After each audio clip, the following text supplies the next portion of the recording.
Hello! Hi! Welcome to Friday with Friends. Friday with Friends is our opportunity to talk about what's going on in the market, answer any questions you might have, and really be the opportunity to be your realtor of choice if you do have any real estate needs. Yes, perfect. I am excited about today's topic. We've got a new location. Let us know what you think. So what are we talking about today? So today we are talking about types of mortgages and which one is right for you. So disclaimer, we are real estate agents. If you didn't know, we are not loan officers, lenders. We do not work with banks. So we are definitely not the experts in this field, but we do know, we're here to talk about really the overarching main points so that okay, I don't need to just put 20% down. There are different options, and then you can really start to educate yourself on what one's right for you if you're thinking of buying a house in the future. Yeah, so we found a statistic from the National Association of Realtors that says more than 1/3 of people surveyed had no idea what the annual percentage rate meant, and more than 1/3 thought that lenders were required to charge the same fees to each customer. So it is okay if you don't know mortgages, and that's why we are here. We know enough to be dangerous, and so we've done this so many times that we have connections at local lenders, at literally almost every local brokerage, local lender, wherever you currently do your banking. We can help connect you with those people that can give you more details. But we're here to do a nice high level. If you're like, I'm part of that third, like I just don't know it. You are not alone. Yeah. We're here to educate you. Let's get into it. Definitely. And so the first question that you kind of need to, as we always, a lot of the times that we talk about like the different options for different things in the real estate world, we always start with sitting down and thinking about what your goals are. And so the first thing we're going to talk about is, well, how do you decide what one is right for you? And this is really important because there's so many different variables. And so sitting down and saying, okay, what is this house for me is going to be a really important first step. So how long am I planning on staying in this house? What are my goals with this house? Because that is going to help decide, how long you're going to be there, what your goals are, what are you financially comfortable with. That's going to help decide what loan is right for you. And it's interesting. What we're going to be referencing is that in 2008, when, right then was when the bubble burst and the housing crisis happened, that there was so many changes, not just in legislation and how banking has been run in the banking industry itself, but also in the perception of buyers and the perception of risk. And people actually, I feel, being really educated in the process now, which is awesome because educated buyers make better decisions for themselves and better decisions for their families. So it's very important that you take this time to really think about it and make sure that you're educated on it. Of course, and make sure that it's the right decision for you and that you know all of your options. Okay, I could put 0% down here, but the interest rate's going to be higher. I could put more money down here, but the fees are going to be less, things like that, and really knowing all of your options so you can make the best decision. And we're going to get into definitions in 1 second, but one more thing is to know that different banks do offer different products. Yes. Different brokerages offer different products. Some of the products that we're going to share today, a bank might not offer, but they may offer another awesome program that somebody else doesn't offer.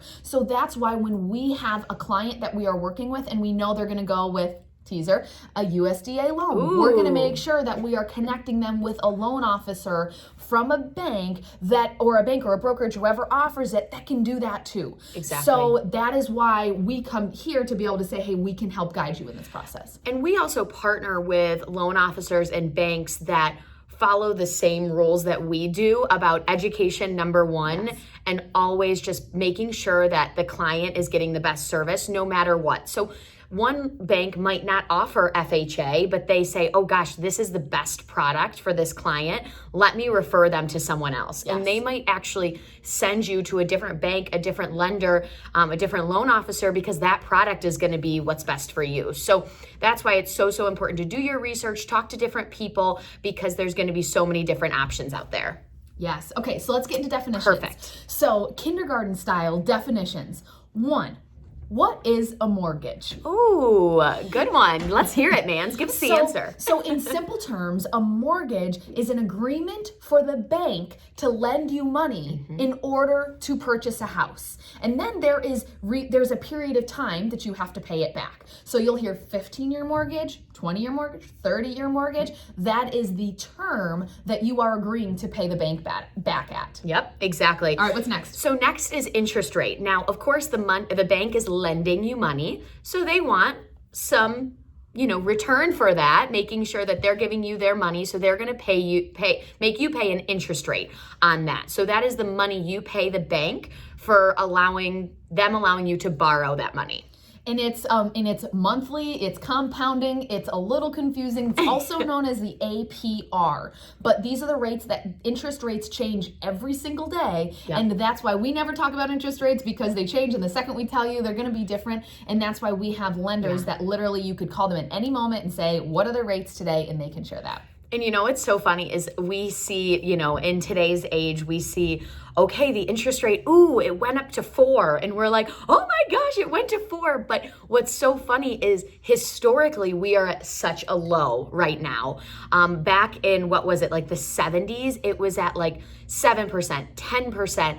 Back in the 80s, it was at 20%. Isn't that crazy? And now we see, the difference between 3.5% and 4%. Oh my goodness, it's such a change. But just know, if you're buying now in the next, or you have, and your interest rates are at that 3, 4, you are at historically low rates. And think about it, if you're locking in at this rate for 15 years, for 30 years, you are able to have that rate no matter what happens wherever we go here. And that's why, if you're a buyer thinking of buying right now, that's why we're seeing there's so many buyers out there, because they want to take advantage of these historical low rates, especially if it's your forever home. Again, thinking about your goals, you're going to be there for 30 years. What a difference that will make when you're at 3.5% versus maybe 5 or 6 or something like that. Love it. Okay, so next one. What's a credit score? So your credit score is a number between, I think it's 300 and 850 that identifies your credit worthiness. And this credit score is what the banks use to see how strong are you? How likely are you to pay back a loan? If your credit score is lower, they're saying, listen, this is a risky loan. If it's higher, they're feeling more confident that you can be lent that money and that you will pay it back. And so they're going to look at lots of different things with credit scores. They're going to look at your debt, your credit card history, paying bills on time, open accounts, things like that, all go into that credit score. And that's why it's really important to start the process early. So if your credit score isn't where you want it to be, you can start to make those adjustments, and you know exactly what to do. So when you are ready to buy, your credit score is where you want it. And it's not like you pay off a bill and your credit score improves. It can take some time, and there's so many intricacies with it. Yep. Okay, what is your debt to income ratio? So you'll hear us maybe reference this in a couple different loans, but your debt to income ratio is how much debt do you have, how much do you owe versus how much income, your assets versus what you own. And the banks want to see a higher score, or no, lower score. The banks want to see a lower score, which means you have a lot more income than you do with debt. And there's specific numbers and percentages and ratio amounts that they want to see, but that's debt to income ratio. Perfect. So next is your down payment. And this is the percentage of the home's purchase price that you are actually putting down. Bring in the check to the closing table. That's going to be your down payment. Now, this is different from a good faith deposit, which we won't talk about too much today, but you'll hear about it in other Friday with Friends episodes. That's the amount of money, typically about 1 to 2% of the purchase price that you give the seller when you put an offer in on their house. So we're not talking about that. We're talking about the down payment that you are giving to the bank at the closing table. And that's why a lot of people say, oh, I have to put 20% down right now when I put the offer in. You do not have to. That is at the closing table when you give that down payment.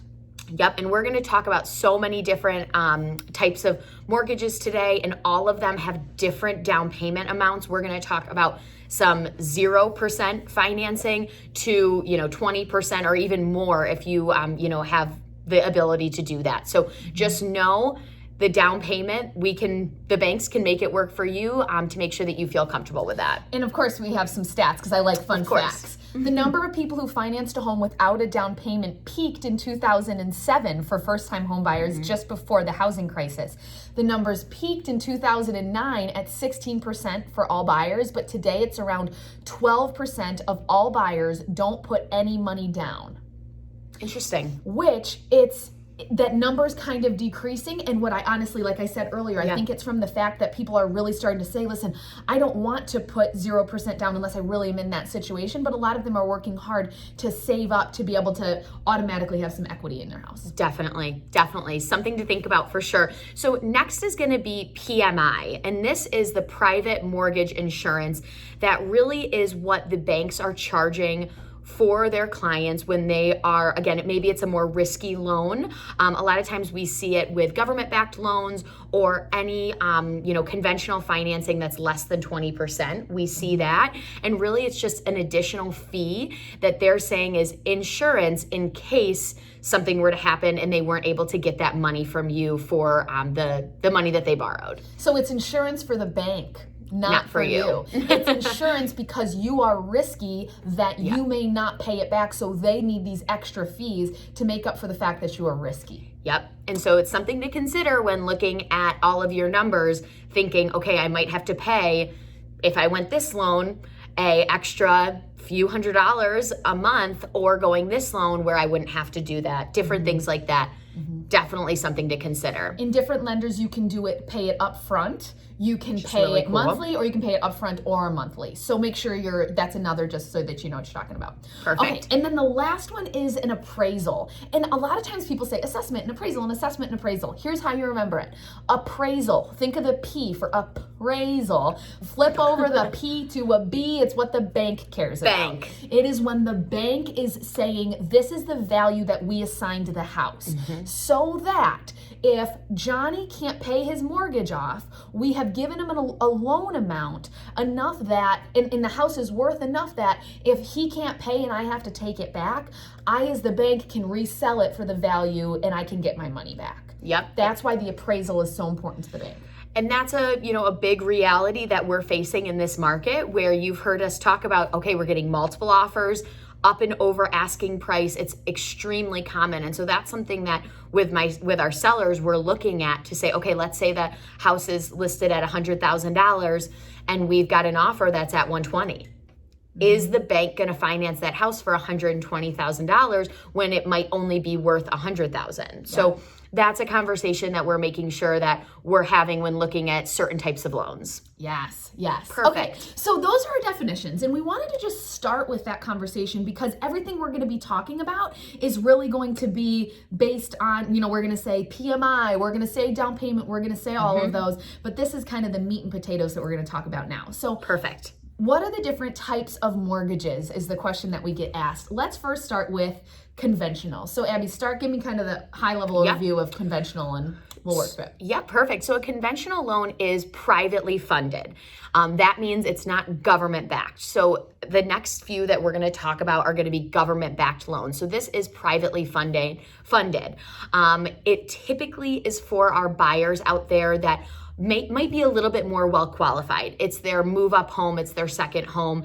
They have, maybe a higher credit score. They have a lower debt to income ratio, higher, income, cash available, things like that. Yes. And you can, really go from a lot of different ways with the conventional financing. It is a little bit more flexible. You can put 3.5% down. I think you can do 3% down, I saw somewhere. Ooh, so it might be bank dependent for sure. Because it is privately funded versus the government funding that one. So it can be anywhere from 3.5% down up to 20% or even more. Yes. And the key with conventional is your credit score is really, really important because unlike some of the other mortgages we're going to talk about, the bank is keeping that in-house. Correct. So they are assuming all of that risk. Now, because they're not sending it off to the government, they're not sending it for packages, they're assuming that. So if you have a strong credit score, if you even have a decent credit score, conventional is great. Now, if you're under that 20% threshold, you have PMI. Remember, remember, private mortgage insurance. So that's why there's a lot of people that want to get to that 20%, or there's some different ways where you can pay up front. You can do, I think, like some 80-10-10s. There's a lot of different ways that you can have conventional, but if you're not 20% down, avoid private mortgage insurance. There's some people who say, listen, I want to be under 20%, and the private mortgage insurance is better than if I had to put 20% down anyway as well. And also, anytime you hit 20%, that can come off. That private mortgage insurance with a conventional mortgage can come off once you have hit that 20% down, aka if you have 80% of equity, which means how much you actually own that you do not, that is the value of the house minus your debt. Ooh, definition. If you have that PMI can go off. So that's kind of the general for conventional. Anything else that we missed? No, that's perfect. And with conventional, you are going to see, since you're a potentially more qualified buyer, you're going to see lower interest rates and some fees that we will see in these other types of mortgages.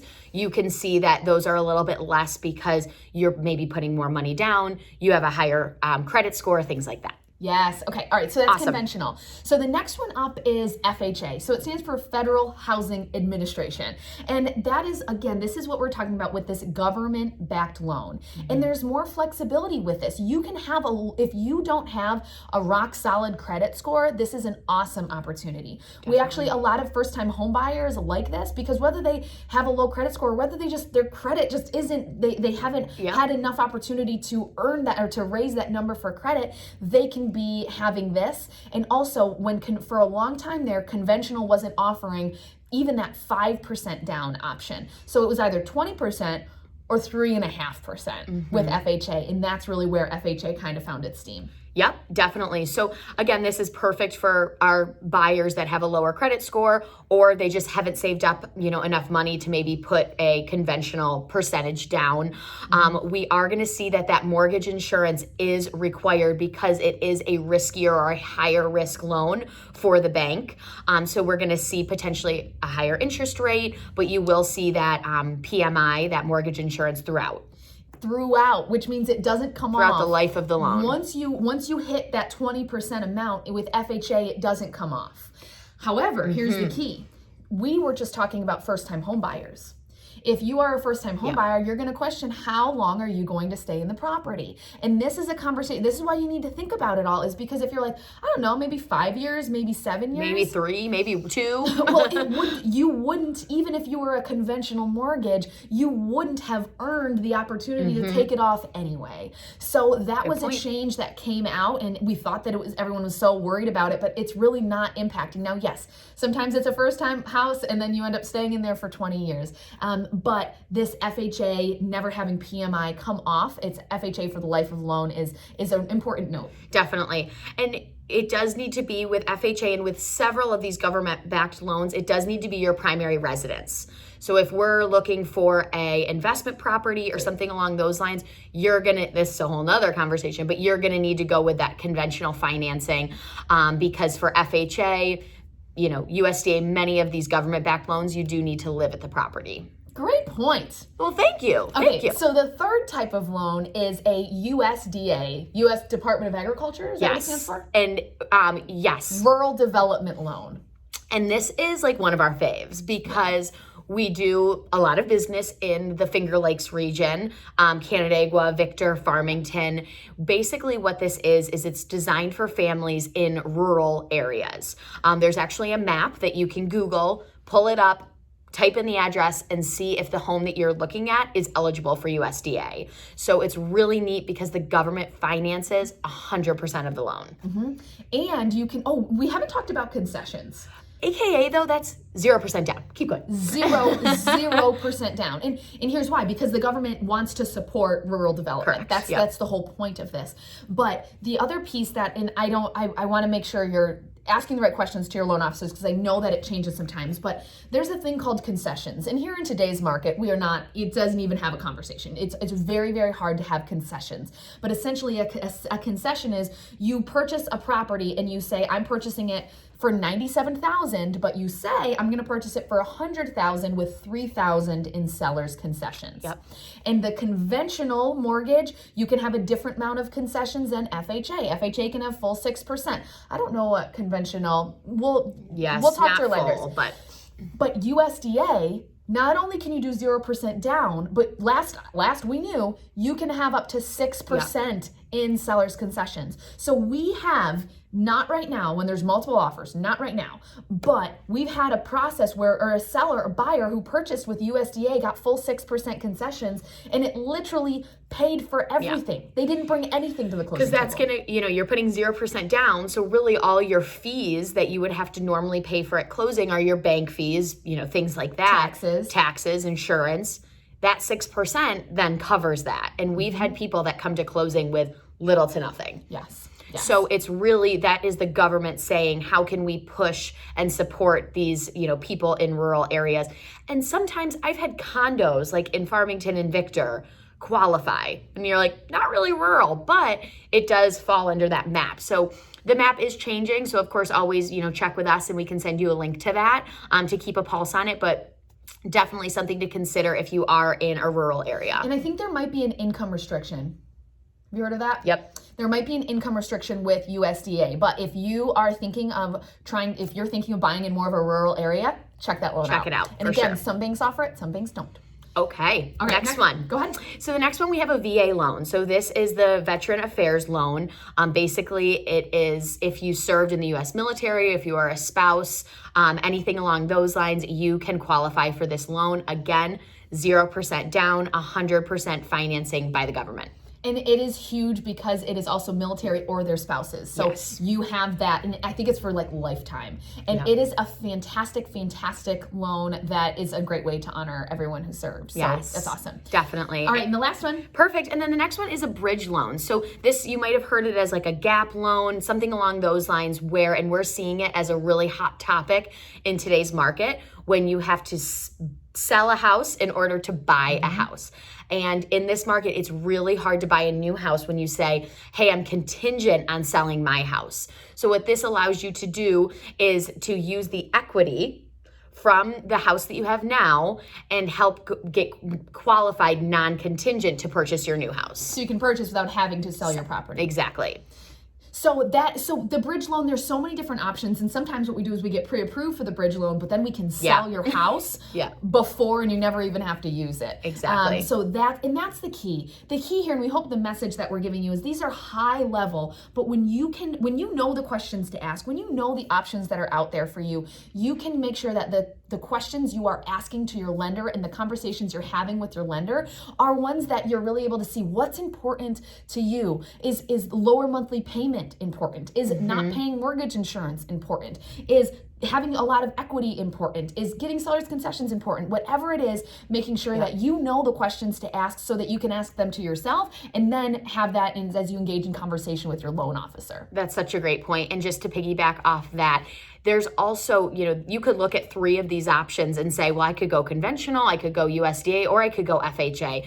And really breaking them down and not being afraid to ask the loan officer, can you run numbers, hypothetical numbers for me on house A or on option A, B, and C? And also saying, well, if I'm only going to stay in the house 5 years, that changes. And just constantly having those conversations and looking at the numbers, because even if you might say, gosh, conventional is a better product for me, but FHA could work too, really looking at the numbers on those and making sure you're making the right decision for your timeline and your goals.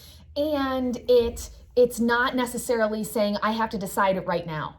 You can find the house, review specific numbers with the house, and then when you apply for your mortgage, that's when you can decide. So it's not like, I need to decide before I start looking at houses. You don't have to. You can literally run those scenarios right up until when you're applying for your mortgage for that particular house that you purchased. Perfect. All right. Well, that's what we got for you today on Friday with Friends.